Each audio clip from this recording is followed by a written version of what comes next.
Hello and welcome to another episode of the Peelerz podcast, where we discuss the nitty, the gritty, and the pretty side of stripping. Here with just me, Cruella Kraken today, and it might not be the most exciting episode because I did ask my fans and followers what they want to hear about. So the episode's probably going to jump from subject to subject, but I'm going to try and streamline it so that it's not just FAQ with Cruella, because you've heard enough about me. I talk enough about myself. So, little life update. I will be in Detroit when this episode comes out, I hope. But there's all this Trump stuff, so I might still be in Alberta. Who knows? But as of now, what I'm supposed to be doing is I will be in Detroit when this episode is out. So, I will not be in my basement. I will not be wearing this shitty wig. I know it's shitty. I have to wear everything in my closet. That includes my wigs. So, Girls at Shade, if you want it, it's yours. I had to pin it to make it look a little realistic because it looked pretty fucking shitty. All right. So I'm going to be in Detroit. I'm going to be doing stuff with the Death Museum. I'm going to be doing stuff that is not stripper related at all. It will all be on my TikTok. And if you like creepy crawly shit, go follow because I will be posting so much. I'll be sleeping in hearses that are older than anyone I know that's alive. I will be playing with human skeletons, holding skulls, doing photo shoots with them, and meeting some other cool creepy crawly chicks. I have Buckley staring at me. It's actually more pressure than seeing myself in the camera right now. Should I be looking there or there? I don't know. Anyway, let's get to it. Okay, so I posted on my Instagram. I said, what do you guys want to hear about? And I actually am just going to put it into like 3 or 4 different comments that were all very similar. All the little dumb questions that you can hear throughout the podcast or ask me online. I will answer them for you. Tattoo questions, I'm not even going to touch that at the moment. Maybe I'll do a whole episode on tattoos, but not today. So, I did have a lot of people that wanted to know about my pets. My pets, my bird, and my dog, Buckley. So, Buckley, she's a big fat pit bull, and she's a cutie. She's half Old English Bulldog. I'm talking about her, so now she wants to come say hi. Her tail is really dumb. She is 6 years old at the moment, and she's in perfect health, and she's going to live a really, really long time. She told me so. I know this. I know these things. My tarot card said so. So, she's going to live a very, very long time, and I will not use her body for any kind of witch-like sacrifices for anyone who wants to start another rumor. Love you. The bird, that's all. I know when people are asking me about my pets, it's all because they want me to talk about my fucking bird. So, I'll just say it quickly. She is how old is she now? 3, 4? A 3 or 4 year old crow. I got her when she was just a few weeks old, and I do own her legally. Obtaining a crow legally is not easy. Do not message me for info on how to obtain a crow legally. If it was easy to obtain a crow legally, I would have 2. If it was morally okay, I'd have 2. But you have to have them under certain circumstances where they won't survive in the wild, okay? So this isn't me going out and punching out a bird so I could have it for social media like some of you like to say. Although she's cool, and she does deserve more views online because she's a special little lady. She eats better than I do. She probably eats better than you do. She is not expensive except for her vet appointments. I don't know why people think that she eats a lot. She doesn't. She is a crow, not a raven. And people are always asking me, do you think that she carries spirits because that's what their origin is known for? And I do not. I think she is her own being. I think she is adorable and cute and new to this world. First time living in it just like me and you. I mean, maybe I'm old spirit, but I don't think she is. She's a derp, and I love her. And I love that everyone calls her smart without meeting her because she is a big dum-dum, and I love that about her. Another good question that I was getting is my origin story. I did talk about that in my first episode, I believe, but I don't know how often I touch on it. I feel like I talk about it a lot on the podcast, but I will just get it out there. I used to run a stripping agency in Saskatchewan 15 years ago. Started a long, long time ago. I'm aging myself. Ew, I'm young. I'm young and fresh. I'm just a baby. I'm 26. I'm not. We all know that. I've been doing this a long time. I've been doing stage in Alberta for 10 years. I was seen go-go dancing at a club in Saskatchewan to one where we were legally stripping, which involves no stripping at all. But we were selling lap dances and table dances, and that's how we got around the law. We had to keep our clothes on the entire time and wear nipple pasties at all times. So, yep, go dancing. Bar owner sees me. He's like, yo, you need to be a stripper. And I was like, yo, that kind of sounds good, because I tried to be a stripper in Winnipeg and they didn't like the way I looked. Even though I'm kind of good on stage, they did not like my appearance. And that is totally fine. I am not everyone's slice of cake. Hi, Buckley, you're so cute. Anyway, that owner of the bar had messaged me, and he wanted me to go to a wedding with him to piss off some family members because they don't like his tattoos either. I took that as him asking me to be an escort. I flipped out on him. I said, no, fuck you, never speaking to you again. And come on, Buckley, come on up. 3 years later, he messaged me and was like, sorry how I came across. Do you actually want to dance? And I was like, yes. And look at me now. I wish I would have danced earlier when the money was really, really insane, because the money is not that good, and that is something I have to accept now. It is not like in the movies. I just made a TikTok about this. It's so annoying how people think we're making so much money. Buckley is squishing me. Oh my God. Oh, look at this dumb dog. Is she sweet? What a girl. I feel like I should put this on Instagram. So, yes. I was go-go dancing. Super fun, super awesome. Made lots of good money doing that because Saskatchewan stripping is illegal, like I said. Oh my God, Buckley. Oh my God, Buckley. Oh my God, Buckley. She's straight up in the way. I love you so much. Get off. Get off. Off. Off. Off. Off. So yes, that is where my dancing career started, just cage dancing in Saskatchewan, nothing big, nothing fancy. And now look at me, dancing for Snoop Dogg. Kidding, that was like 4 years ago, and it's just something that I ride the coattails of because I haven't done anything that cool since.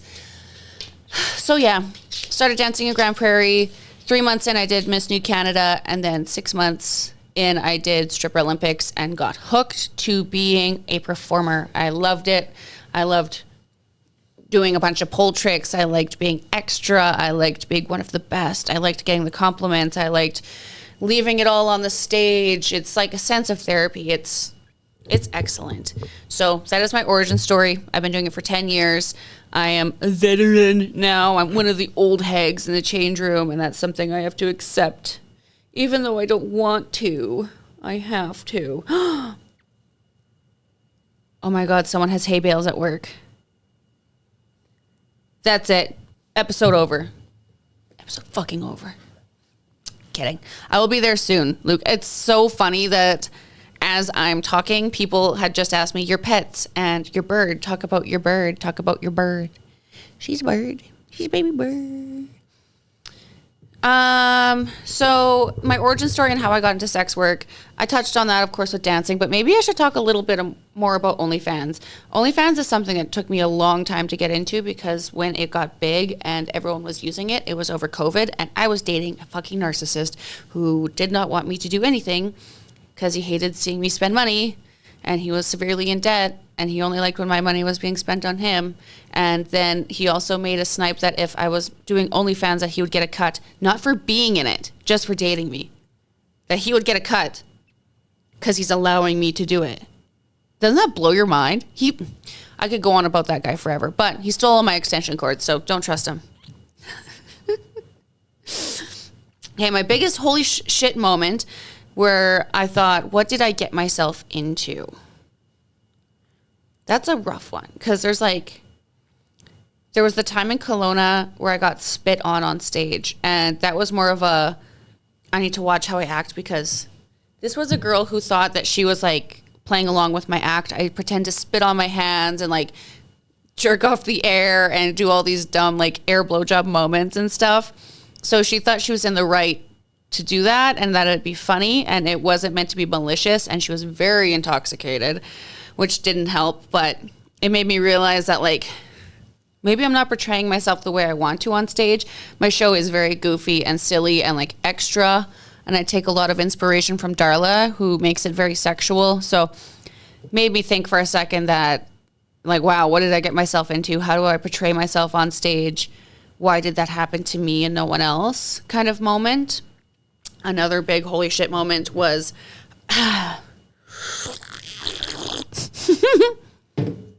was winning Stripper Olympics, only being 2 years into the industry. It's something I did not see happening. Actually, when they named off the runners up, I thought I didn't even place, because how would someone dancing under 2 years win the Stripper Olympics? And if you haven't been to Stripper Olympics, it is the toughest stripping competition. I don't care where you are around the world. Come to Stripper Olympics and take a look for yourself. It is insane. Insane. I've never even seen footage of another stripping competition that comes close other than the EDIs in Edmonton. Woo! Woo! Those are insane. But they're not Stripper Olympics. Trust me. They're not. You have no idea until you go and see it. It's... I could go on about it for hours. I'm getting goosebumps talking about it, because this year is going to be insane. I'm not doing it, but it's going to be insane. That was a big moment for me. That was a big moment to make me realize that, like, I am as good as I think I am. I do deserve my placement. I have earned my way to get constant bookings, because for me it was very, very hard with such an extreme look to get consistent bookings. I was always told I was too tattooed to work in so many places. And even when I could finally work at, like, let's say Diamonds consistently, because they did have a rule, not really a rule, but they did have a thing where it's like there was only one tattooed girl on the lineup allowed. And at the time they had a favorite, and she was amazing and did fire shows all the time. Then when I could finally dance there, the manager's like, "What? How come you've never been booked here? You're so good." I'm like, "Well, you do the bookings, so that's why." And now that I have the award and I have to do this tour, I have to work at your club, and you see that I'm actually kind of okay. I'm kind of good. I kind of know what I'm doing. You know, like, instead of it just being my word of mouth, it is now the crown on my head can speak for myself. Fuck, I sound full of myself. Jesus Christ. Sorry if I'm talking really quick. I've had a lot of caffeine, and I'm trying to rush through this so that I can go to the club and make content, even though I should just take my time and talk to you guys, because I do enjoy talking to you guys. I like talking, obviously, or else I wouldn't have a podcast. Okay, this one, such a good question. A few people asked it in different wording, but I'm going to say the way that Snowflake wrote it to me. Snowflake is our DJ at Shade. She is the tits. How do you keep consistent with your work? Even the blah, blah, blah, blah, blah, blah, blah, blah, blah, blah. That's actually what she said. Even the days that you are tired. I'll tell you what, I was not consistent before, and this isn't something I recommend, or even, I guess, could recommend, but the fact that something really horrible happened to my mother kicked my ass into hard drive. Taking a hard moment to self-realize that everything in my life that goes wrong and has gone wrong and exactly where I am is my own fault. And that goes for everyone. That goes for every fucking person. Where you are in life and what you're doing. Of course, there is situational outcomes and stuff, but it is a lot on how you handle situations, what you're doing, and the output that you're putting into life. So the only reason I got so consistent lately and tried so hard and reached out to things, companies, and opportunities that benefited me is because something bad happened to my mom, and I realized that I had to take the bull by the horns and try out for every opportunity possible. That's brand trips, conventions, dancing at other festivals, and things of that nature, getting my name out there, TikTok, YouTube, the podcast, everything, networking, fixing my relationships with my friends and my family, making more of an effort to reply and be there and put my effort in to be that person in society that is the friend, that is the sister, that is the daughter, that is the podcaster, that's not just a part-time podcaster, but someone who's actually fucking doing it. I'm sick of being the person that's talking about it instead of just doing it. I hate that. I hate that quality in people. I see it all the time, but I hate it because I was that. And I don't want to be like that anymore. Knowing and witnessing and seeing your progress is addicting. So, yes, I'm tired. I'm tired a lot of the time. But there's things that you have to learn that are more important and less important, and you have to itemize them. Itemize them? Is that the right word? It's like pole dancing. I have definitely slowed down on learning new tricks Same with trapeze. I do have like a new aerial art form coming in, but that's something I had to put aside to really work on my social media career at the moment. Same with OnlyFans and my output into that and how much work I'm putting into that. I have to make it even. I can't just pour everything into every bucket. That's how you get burnout. You have to decide what's important and what you need to work on at what time. Because like I put my name out there. I am a great dancer. I've established that. I have my awards, and now it's time to reap the benefits, make some fucking money. I want my mom's life to be easier. I want it to be so easy. She's always talking about how much she has to work, and it sounds like I'm always talking about it, but it is a progress. Like I have to eliminate my debt and, you know, CRA stuff and everything, get that completely out of the fucking way before I can help my mother. I can't give her money I don't have yet. So although I am helping where I can, I want it to be everything. I want to supply her life, and that will happen eventually, and I'm hoping it's happening within the next 2 years. I know it's happening. I know it is happening. I know that I am going to give my mom the life she deserves. It's just going to take time, patience, and concentrating on what's actually important. So the thing is that you have to concentrate on doing something every day, even if you're tired. You have to find the things that you can do while you're exhausted, because as much as you want to do absolutely nothing, that will create such a like gloomy feeling in your heart when you don't do anything. So it's good to learn how to, I don't know if itemizing is the word, like list the things that are easy and that are hard, things that you can do on your days off when you have energy, and things you can do when you're working and exhausted and tired and dancing. You know, I'm not going to podcast on the same day that I am going to help my friends with Stripper Olympic stuff and then also go to work and also do a photo shoot. I'm not jamming it all into one day and making one day really busy and burning myself out and hating my life for it. Finding what I enjoy on what days and making it a priority to do so every single fucking day. And if you don't want to do it every day, do tomorrow's work yesterday. You know? Do you know what I'm saying when I say that? Sometimes I'm just like, I know tomorrow that I don't want to do fuck all, so I will do everything I was supposed to do tomorrow late at night, and I'd rather sleep in and do nothing. Like stay up, be exhausted, edit my podcast, put it out, schedule my shit, and do nothing the next day instead of going to bed and worrying about the next day and what I have to do. So it's just finding what's important and when to do it, and in your comfortability. Don't burn out on things that you love. Like, it's so easy to do so when you get so passionate and so obsessed. It's important to really structure your brain to know that you have to make it last and you want it to go on for a long time. Also, ADHD meds would probably really help a lot of you. Dealing with a lot of really passionate people, even, let's say, the person who runs the Death Museum, I see so much passion in him and so much energy and so many ideas. And he's always telling me how he needs someone to organize it and someone to run this and do that. And in my head, I'm like, oh, well, if you had ADHD medication, like you could do this. But there is such a bad stigma about medication and how it can help you. And trust me, it can help you, because I was never like this either. I was never structured and motivated and calm about it. It was always so much anxiety because I felt like I could never do it, and there was so much to do that there's no point in doing it. Does that make sense? Like, you feel like there's so much to do that there's no point in even starting anything. I think we've all been there. I know I have definitely been there, and now it's like, do it, just do it. And everyone's like, oh, it's meth. It's because you're on meth. It is a low dose of meth, but I am on a dose for a 12-year-old.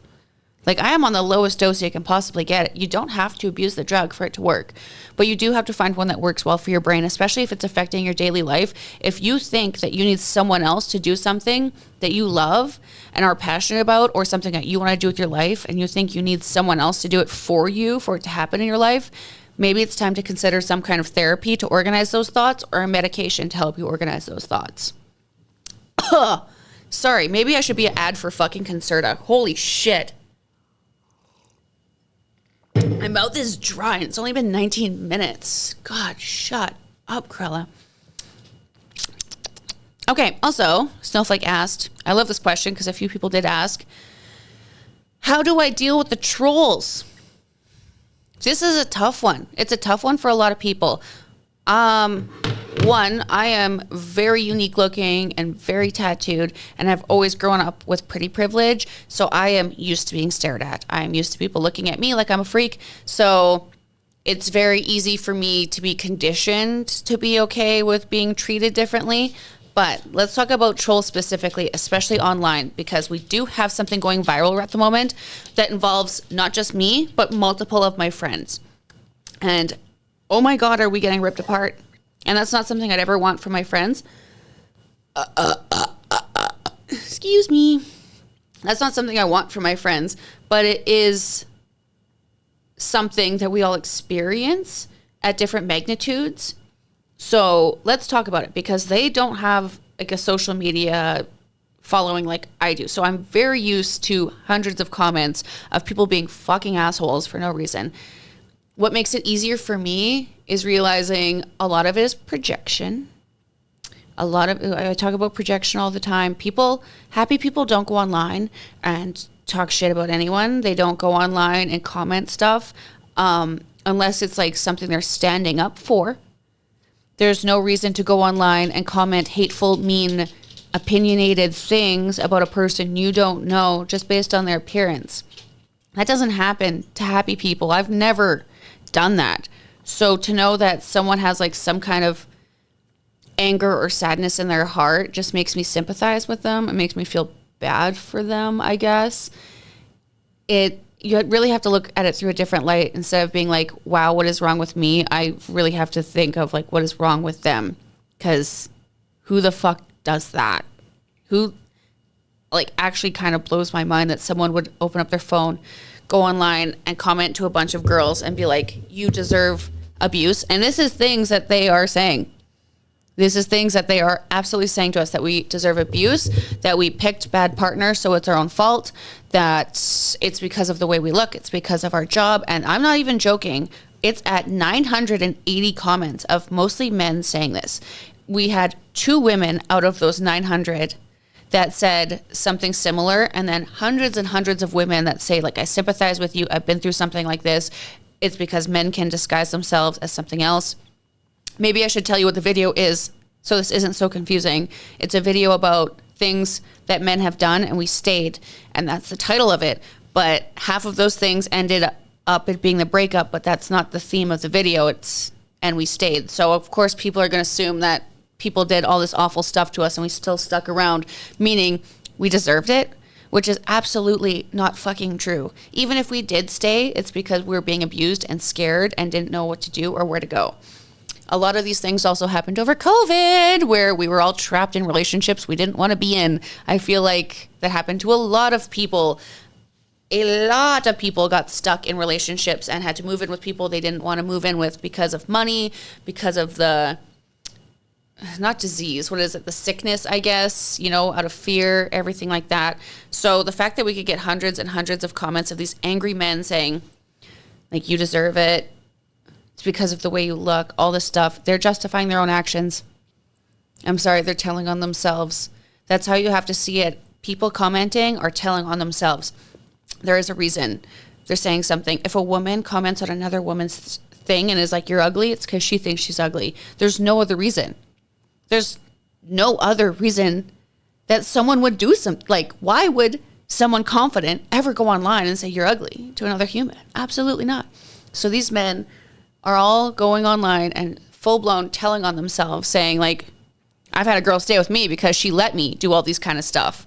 And it's, so gross and mind-blowing, because they either have done it themselves or they've been around someone who's been accused of it and they didn't believe them because it was their brother or their dad or their uncle or their friend, and they didn't believe that they could have done something so awful. But guess what they did? They did. It's all the men around you. If it's not you, it's the men around you. It is. There's no way we're all lying about this stuff. That is so weird. Like, we don't do that. We don't. So yeah, how do you deal with trolls? You have to really, really love yourself if you want to put yourself online like how I do. You have to be authentic and genuine, because it is so hard to put on an act and have people rip that apart. Like, one, you aren't being yourself and someone is insulting it. Like, what's the fucking point? At least be genuine, put yourself out there, and let people say their opinions about you instead of something you're not even, you know? Does that even make sense? No, not really. What thought am I trying to portray here? I think it's really important to be genuine and authentic online because you can't keep up with all the lies, especially if you post as much as I do. People will see through it and they won't believe it. They'll see you as a phony and they probably won't follow you or believe anything that you say. And I think it's just important to your fans and followers and the people who do care about you and watch your shit all day, every day, to know who you genuinely are, to understand who you are, to know your likes and dislikes. I think it's massively important to know who they're supporting, because if you're not being genuine and you are secretly a bad person, then you could have a fan base of all these people thinking they're following something awesome and secretly you're not. Or the total opposite. You could be portraying something really awful online just for clickbait, for views, for rage bait, all that stuff. And in real life, you're a nice person. No one's going to want to hang out with you. No one's going to want to be seen with you. Yeah, it might be all fake, but that is the way that you're putting yourself online. So you got to watch that. So I think it's really important to be authentic and genuine and who you are and comfortable with it and accepting of it before you put yourself so out there, because there's going to be a lot of haters. With the good comes the bad. Always, always, always. You can't have just good. So with a big following becomes lots of haters as well. So if you aren't comfortable with yourself, that shit will eat you up. If you don't like the content you're putting out because it's not authentic and not you, it'll eat you alive. It'll kill your confidence. It'll destroy who you are. So just be yourself, man. Be yourself, accept who you are, how you look at every angle, that you look like shit, you look different without a filter, your voice is fucking annoying, things like that. You have to accept that about yourself before you go online and put it out there and expect nothing but good, because there's going to be a lot of bad. So I think it's just really, really important to love yourself before you really toss yourself out there, especially like looking for a social media career or anything like that. It is really, really important to love yourself because you are cool and people want to hear about you and know about you and your interests and everything. If you are genuine, they do care. It becomes almost a responsibility to be feeding the machine of fans and followers that want to know what you're up to and see your new content, see your new looks, see your new opinions, your new episodes, your new photo shoots, everything. There's a reason that people are following you, and always remember that a lot of the happy people aren't the ones that are talking. It's always the miserable ones.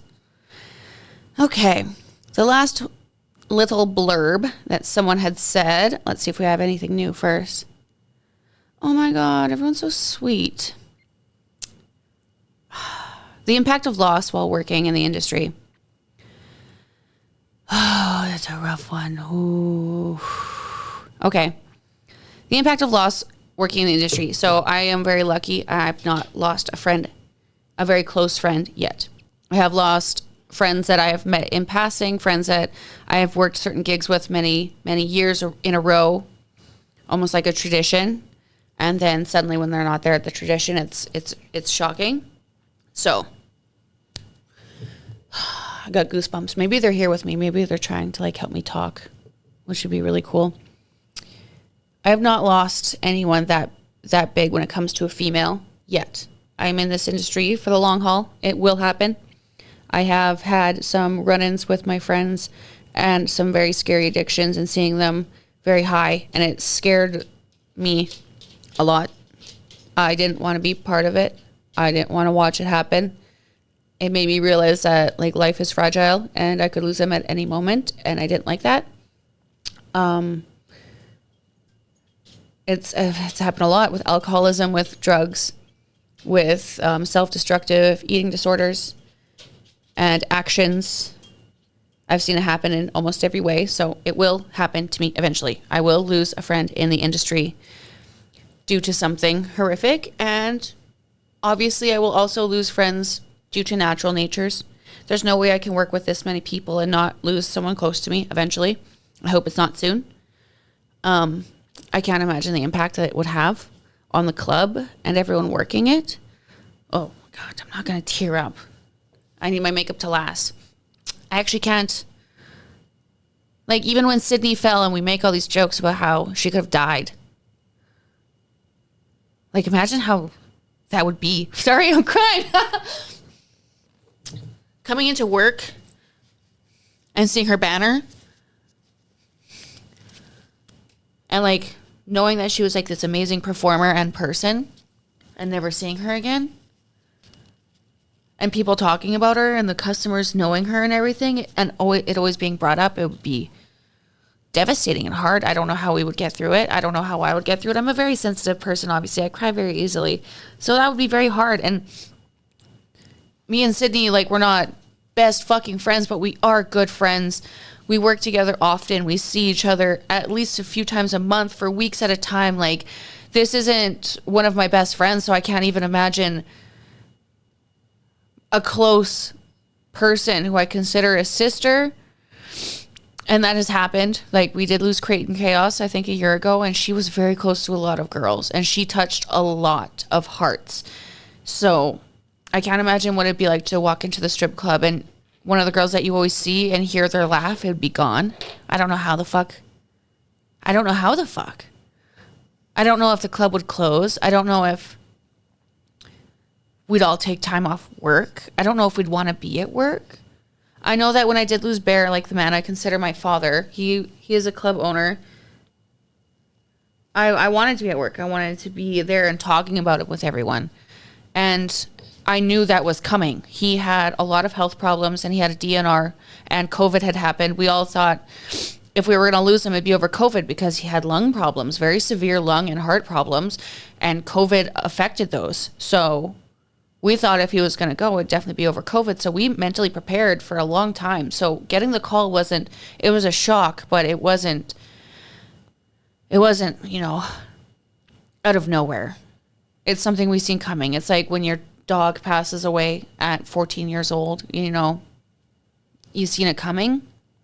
But I don't know how we would navigate working and losing a fellow entertainer. Fuck, man, that would be hard. I actually have no fucking idea. I feel like